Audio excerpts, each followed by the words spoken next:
Spiderman Extended Edition by Eric, a Creepypasta. Hello, my name is Eric. I'm a father of two kids, Marcus, who is 7, and Lucy, who is 5. They all love things Marvel Comics are related, but one day, my kids were scared by this extended edition of Spider-Man from 2002. One day I was in my room with my wife while watching TV. I was watching The Simpsons when my kids came storming into my room screaming, "Dad, the new Spider-Man film is out. Can we go see it, please?" I said okay. I told them that we would go see it after school on May 7, 2002. Tuesday came and I got out of work at 2:30 and pick up my kids from school.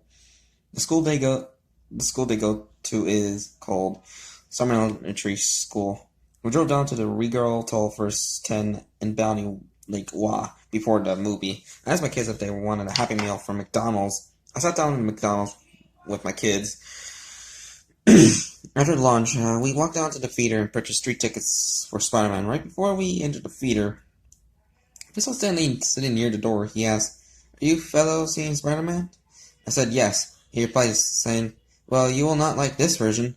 I ignored his evidence and went to the theater. Our theater number was Theater 1. I was surprised because we were the only ones in the theater.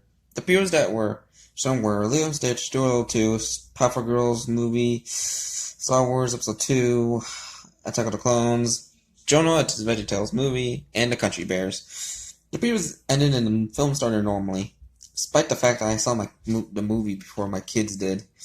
The film started with Peter Parker running to catch his bus, but the bus obviously speeds up. The next scene cuts to where Peter Parker meets with Harry Osborn's father. I asked my kids to wait in the theater while I went to the bathroom. When I finished my phone call in the bathroom, I heard a scream coming out of the theater I was in. My heart sank down when I heard that. But how the heck would I hear screaming all the way through a simple bathroom? I quickly rushed back to the theater and asked my kids what was wrong. Lucy pointed to the screen and I felt my heart sink to rock bottom. It was a horrifying glimpse of Mary Jane Watson screaming.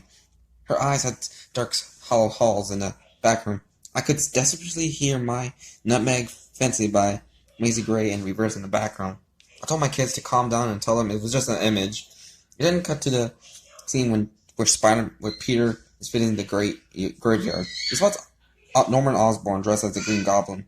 Peter Parker pulls a pocket knife and stabs his eye socket. My kids were screaming and crying as he was doing that. I tried to calm my kids down and tell them that it's just a film. When it got to the scene where Spider-Man fights the Green Goblin on the bridge, the man takes off the mask and screams so loudly I needed to cover my ears, and so did my children.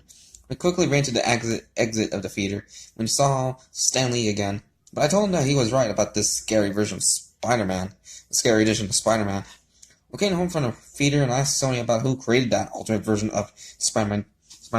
2 days later, I got an email from Columbia Pictures which said this: "We were sorry about what you saw in theaters. The alternate version you watched was created by Edward Fenton. He was a suicidal man and had no choice but to create an alternate version of Spider-Man.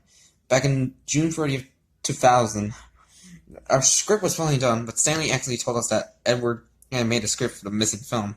I hope your kids are okay from this nightmare."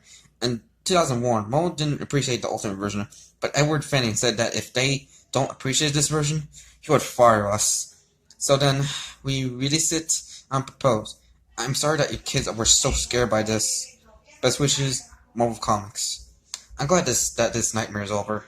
I didn't get nightmares. Only my kids did have a nightmare. Where Peter Parker and Mary Jane came into Lucy's bathroom, just laughing, and Marcus had a nightmare where Green Goblin shot him with a pumpkin bomb. The nightmare had ended, for now, but it was still a cure later in the future. Hello everyone, it's the Chuckster again. So that was Spider-Man Extended Edition, or Extended Version, a creepypasta by this guy named Eric.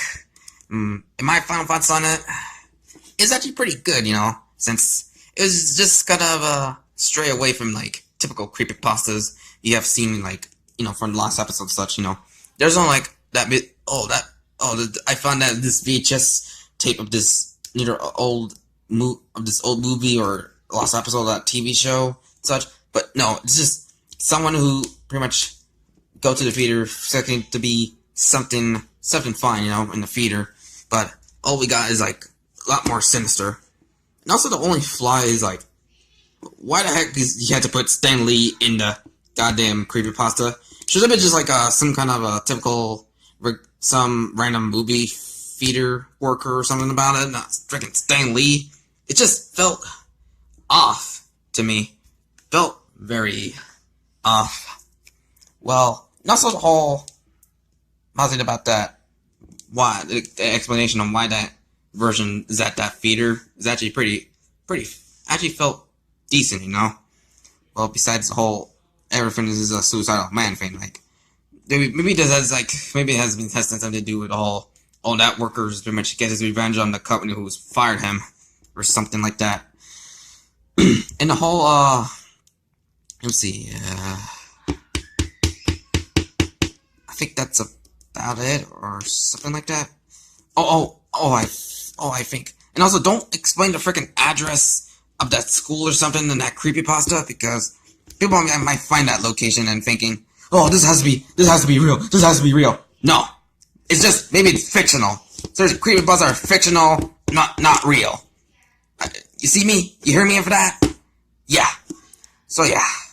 Hope you have a pretty good day, and tomorrow is gonna be the final video in the month of Chucky, which is gonna be on Friday, well, no, not Friday, not Thursday, but Friday.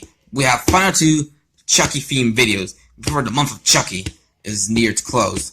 So yeah, I hope you have a pretty good day, and subscribe for more videos. See you later, Chucky boys.